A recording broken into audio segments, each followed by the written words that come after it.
যারা মনে করছেন জামাত নির্বাচনে জিতে ক্ষমতায় চলে যাবে তাদের পক্ষে খুব বড় একটা যুক্তি তারা দেন যে বিএনপির অনেকগুলো আসনে বিদ্রোহী প্রার্থী আছে এবং সেটার অনেক আসনেই আবার জামাত জিতে যাবে, যেটা তাদের 151-এর ম্যাজিক ফিগার পেরিয়ে যেতে সাহায্য করবে।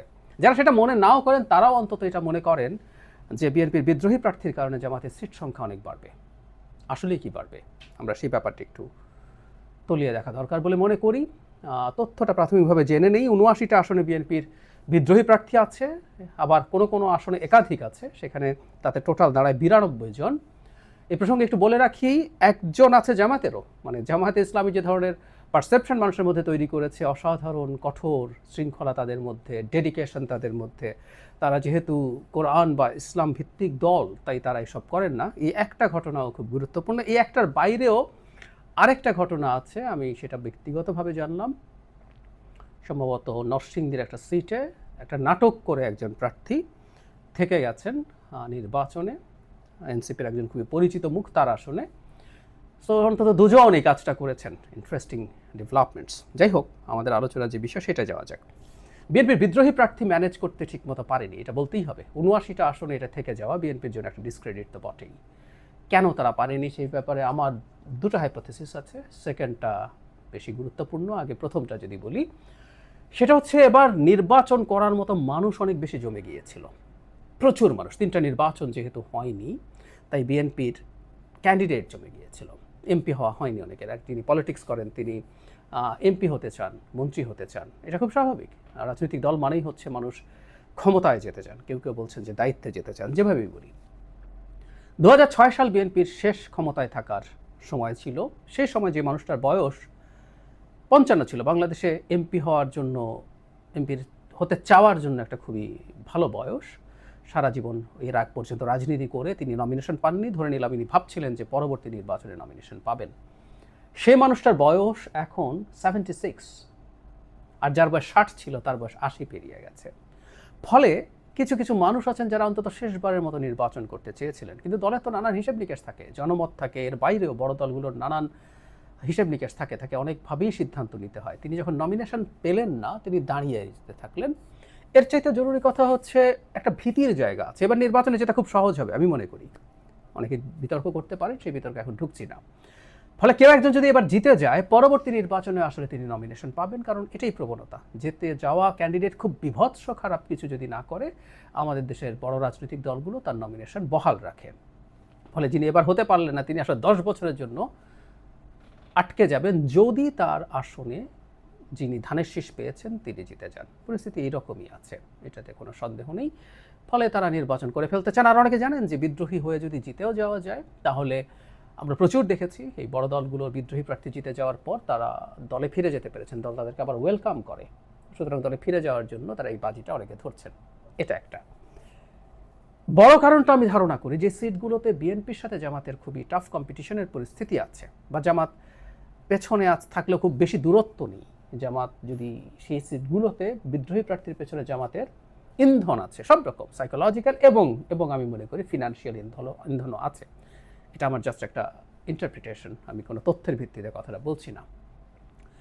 স্বাভাবিকভাবে তারা ভাববেন কোনো বিদ্রোহী প্রার্থীকে যদি তারা পেট্রোনাইজ করে মাঠে রাখেন, তাতে তিনি জিতে না যান, তিনি ২০, ৩০, ৪০ হাজার ভোট, ২০,০০০ ভোটেও বাংলাদেশের খুব টাফ কম্পিটিশনের সিটে অনেক ভোট, ১০,০০০, ৫,০০০, ১,০০০, এমনকি কয়েকশো ভোটের ব্যবধানেও জয় পরাজয় নির্ধারণ হওয়ার নজির বাংলাদেশে আছে। সুতরাং খুব স্পষ্টভাবে জামাতের এই ধরনের একটা ক্যালকুলেশন থাকতে পারে, তাহলে বিদ্রোহীদের এত বেশি থাকার পেছনে জামাত একটা ফ্যাক্টর হওয়ার সমূহ সম্ভাবনা আছে, হয়তোবা সেটাই সত্য। এখন সেই প্রশ্নটা করছিলাম যে এটা কতটা প্রভাব রাখবে, বিদ্রোহী প্রার্থীরা কতটা বড় ইম্প্যাক্ট রাখতে পারে। আমি মনে করি ইম্প্যাক্টটা আসলে খুব বড় হবে না, খুব বড় হবে না। কারণ হচ্ছে, মানে যে কারণে বাংলাদেশে এবার জামাতের যতটুকু ভালো করার কথা বলে মনে করেছিলাম ততটুকু ভালো হবে না, ঠিক একই কারণে।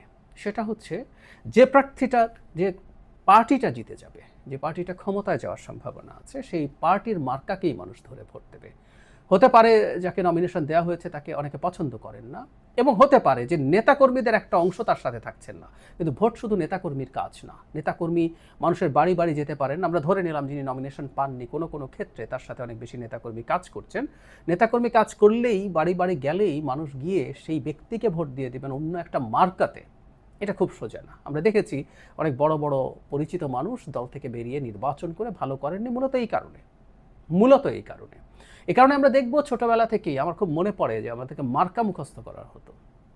মার্কাটা কি, সাথে ধানের শীষ বা নৌকা, এই স্লোগানগুলো ছিল। কোথায় সিল মারতে হবে, নৌকা মার্কায়, ধানের শীষে সিল মারো, এই ধরনের কথা বলতে বলতে আমাদের প্রোগ্রামিং করা হয়েছে। ফলে ব্যতিক্রম হবে না তা বলছি না, মানুষজন আসলে ধানের শীষে ভোট দেবে। তবে বিএনপির সাথে যারা জোটে গিয়ে বা সমঝোতায় গিয়ে নির্বাচন করছেন, সেই সিটগুলোতে আসলে সম্ভাবনা আছে বিদ্রোহীরা জিতে যাবেন। কারণ যারা ওখানে আছেন তাদের তো ধানের শীষ থাকছে না, তারা তাদের দলীয় নিজস্ব মার্কা নিয়ে দাঁড়িয়েছেন। এরকম কিছু সিট আছে, 5-7টা সিট। এই 5-7টা সিটে স্বতন্ত্ররা জিতে যাওয়ার খুবই সম্ভাবনা আছে, জিতেই যাবেন। কিন্তু যে কথাটা বলছিলাম জামাতের প্রভাব, যে সিটগুলোতে জিতবেন না কিন্তু অনেক হাজার বা বেশ কয়েক হাজার ভোট তারা পেতে পারেন, সেগুলোতে জামাত আসবে কিনা। আমার ব্যক্তিগত অপিনিয়ন হচ্ছে নেক টু নেক ফাইট করার মতো জায়গা জামাত কিছু সিটে জিতবে, সেগুলোতে তারা ইনফ্যাক্ট বিএনপির প্রতিদ্বন্দ্বী এই যে স্বতন্ত্র না থাকলেও জিতবে। সেই সংখ্যাটা কেউ অনেক কিছু বলেন, আমি অনেক কিছু মনে করি না। কিন্তু নেক টু নেক ফাইট আছে, এই সংখ্যা আসলে খুব বেশি না, এবং সেখানে শর্ত হচ্ছে উল্লেখযোগ্য সংখ্যক ভোট স্বতন্ত্রকে পেতে হবে। সে অনেক কিছু হবে আমার কাছে মনে হয় না। এই ৭৯টা সিটের মধ্যে আমি যদি ধরি যে 10টা বা 20টা সিটে জামাত পেছনে আছে কিন্তু অনেক বেশি দূরে নেই, তো সেখানেও ওই শর্ত আসলে খুব বেশি প্রযোজ্য হবে না। যদি 20টাও ধরি, তার যদি অর্ধেকও যেতে জামাত, কাগজে কলমে বলছি 10টা সিট বেশি জিততে পারে সর্বোচ্চ, তাহলে জামাত যা সিট পাওয়ার কথা তার সাথে 10 যোগ করতে হবে। এখন কত পাওয়ার কথা এটা নিয়ে আমার ধারণা আমি বলেছি আগেও, আবার একটু বলতে চাই যে বিএনপিটা বললেই আমার মনে হয় জামাত ধারণা করা যেতে পারে। ওই যে বিজয়ী দলের এমপি চাই আমার এলাকায়, এই পারসেপশন, এই স্রোত, এই জনস্রোত যদি চালু হয়ে যায়, বা আমরা দুই প্রধান যারা প্রধানমন্ত্রী হওয়ার লড়াইয়ে আছেন, জনাব শফিকুর রহমান এবং জনাব তারেক রহমান, দুজনের সমাবেশের যে পারফরমেন্স, সেগুলো যদি যোগ করি, সব কিছু যোগ করে যদি ফেলি, এবং আর একদিন বলেছি বেগম খালেদা জিয়া বড় ফ্যাক্টর, তিনি চলে গেলেন, তার প্রতি সিম্প্যাথাইজ মানুষ, এবং তিনি যখন চলে গেলেন তিনি তার জাগতিক ভুল, উনি প্রধানমন্ত্রী হিসেবে, রাজনীতিবিদ হিসেবে ভুল করেছেন, ছোট বা বড় ভুলও করেছেন, কিন্তু উনি যেভাবে চলে গেলেন 5 তারিখের পর থেকে, তিনি যেভাবে তাকে প্রেজেন্ট করেছেন, তিনি যেরকমভাবে মানুষের সামনে হাজির হয়েছেন, তিনি অসাধারণ একটা ইমেজ নিয়ে গেছেন। এই সব ফ্যাক্টর যোগ হবে, সব যোগ হয়ে একটা ক্লিন সুইপের সম্ভাবনা আছে, এবং আমি মনে করি বিএনপি 250 সিটও ক্রস করে ফেলতে পারে। এই স্বতন্ত্র এতে খুব বেশি প্রভাব ফেলার তেমন কোনো কারণ আসলে আমি দেখি।